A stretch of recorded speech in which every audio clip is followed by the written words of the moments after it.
I think Owensboro, to some folks, is a little bit of undiscovered land. But I think when people do learn about Owensboro and what there is here to offer, especially from a cultural tourism standpoint, I think the word authenticity comes to mind.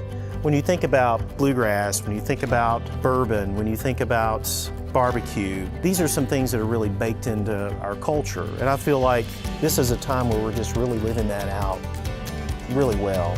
It was a long time coming.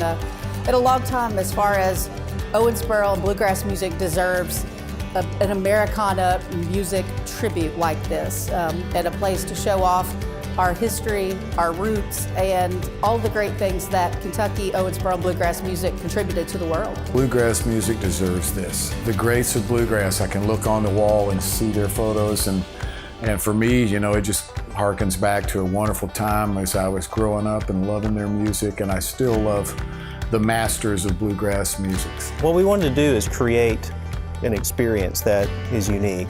It's already unique in the fact that this is the only cultural center dedicated solely to bluegrass music. This is our opportunity to make this a very unique attraction. So we have twice the exhibit space, so we have the luxury of telling the story in kind of unique, compelling ways and updating how we tell that story.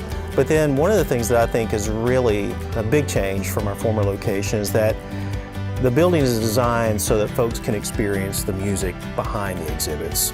Live bluegrass music, I think, really energizes everything that we do. Bluegrass is one of those unique genres where just about everyone who participates, even though they're doing their own thing, they really do like to honor the roots of the music. And so that just plays into our mission perfectly. To see how far we are today compared to what it was 30 plus years ago, because we had no home, we had no representation at all, and it's just by the good fortunes of the Almighty that we all this came about the same time. The city of Owensboro, from the get-go, have been the strongest ally for our music that we've ever had. You know, they are truly genuine in their outpouring of affection for the music and the artist. Internationally, bluegrass is such a huge draw. With the Bluegrass Museum, Owensboro can truly be an international mecca and a major attraction for international visitors because they are very in tune with bluegrass.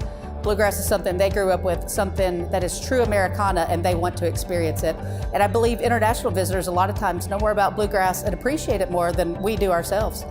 There are just so many things to do here in Owensboro, and so what we want to do is partner and be a part of that.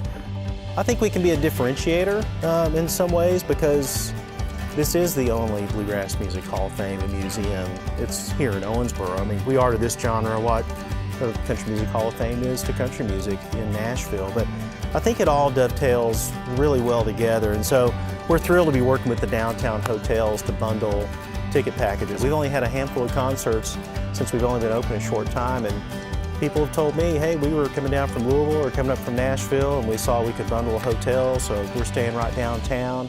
And I think that's exactly what we want. I mean, that's the plan really at work. And so we want to really do our part in that, try to create some energy for everything else that's going on downtown.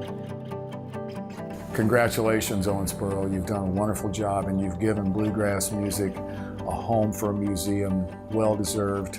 Thank you.